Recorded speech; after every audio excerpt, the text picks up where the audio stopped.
नमस्कार दोस्तों। आज फिर एक नए वीडियो में आपका स्वागत है।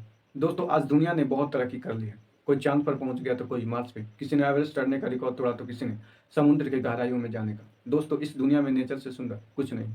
और नेचर हमें ये सिखाता है कि हमें हमेशा डटे रहना चाहिए, जो कि हमें देखने को मिलता है मौन से। कहते हैं कुछ भी हो जाए, हमें अपने जगह पर डटे रहने की कोशिश करते रहनी चाहिए।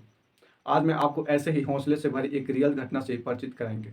दोस्तों, आपने दुनिया में भरे अलग अलग बहुत से हादसे के बारे में सुने होंगे, अलग अलग तरीके के जज्बे। आपको इस वीडियो में पता चलेगा कि इंसान अगर कुछ भी करने को ठान ले और कोशिश करता रहे तो उसके लिए कुछ भी इम्पॉसिबल नहीं है। दोस्तों, दुनिया की एक ऐसे हिस्से में जहाँ सिर्फ और सिर्फ बर्फ हो, ऐसी ठंड हो कि बॉडी का एक पार्ट भी खुला रहे तो तुरंत जम जाए, कभी भी तूफान आने की उम्मीद हो और ज़्यादातर भारी बर्फबारी होती रही हो, वहाँ किसी इंसान को छोड़ दिया जाए तो वो भी बिना किसी सुविधा के, मेरे ख्याल से यहाँ कोई इंसान बच ही नहीं सकता। लेकिन आज हम आपको एक ऐसे प्लेन क्रैश की घटना के बारे में बता रहे हैं जिसमें सवार यात्रियों को करीब 72 दिन बाद रेस्क्यू किया गया था।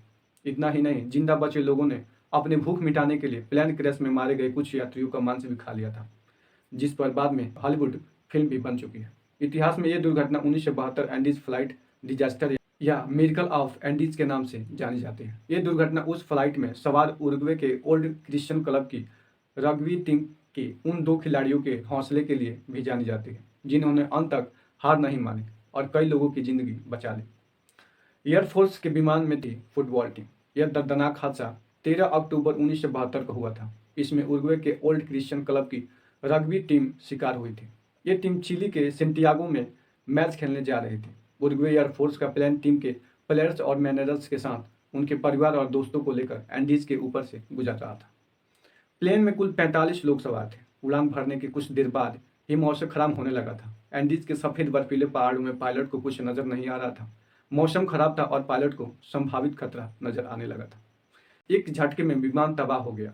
करीब 14,000 फीट की ऊंचाई पर न जाने क्या हुआ कि पायलट अपनी पोजीशन समझ नहीं पाया और एक झटके में प्लेन एंडीज पर हो रही थी। शुरू हुए सर्च ऑपरेशन पर कोई नहीं मिला।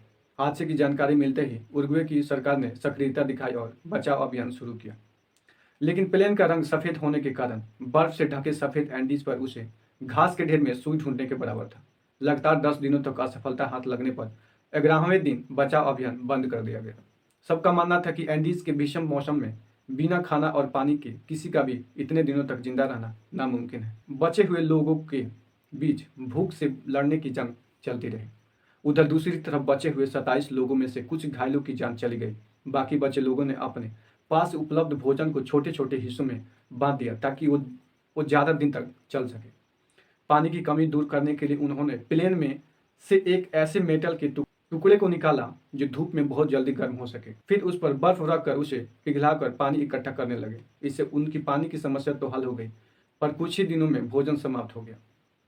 भोजन खत्म होने के बाद बचे हुए लोग भूख से इस कदर परेशान हो चुके थे कि उन्होंने अपने साथियों की लाश के टुकड़े करके खाना शुरू कर दिया।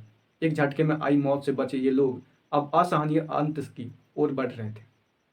अब केवल 16 लोग ही जिंदा बचे थे और हादसे को 60 दिन बीत चुके थे। मदद की कोई उम्मीद दिखाई नहीं दी तो दो फुटबॉल प्लेयर्स नैंडो पेरेडो और रॉबर्ट केनेसा ने सोचा कि यहाँ पड़े पड़े मरने से अच्छा है कि मदद की तलाश में निकला जाए। 60 दिनों के अंदर दोनों का शरीर कमजोर हो चुका था। बर्फ पर ट्रैकिंग करने के लिए उनके पास पर्याप्त साधन नहीं थे, लेकिन दोनों खिलाड़ी थे और दोनों के अंदर अंत तक हार नहीं मानने का जज्बा था। दोनों जैसे तैसे चिली के आबादी वाले क्षेत्र तक पहुंच गए। रेस्क्यू टीम को अपने साथियों की लोकेशन बताई। हादसे के 72 दिन बाद 16 लोगों का बचना भी किसी चमत्कार से कम नहीं माना जा रहा था।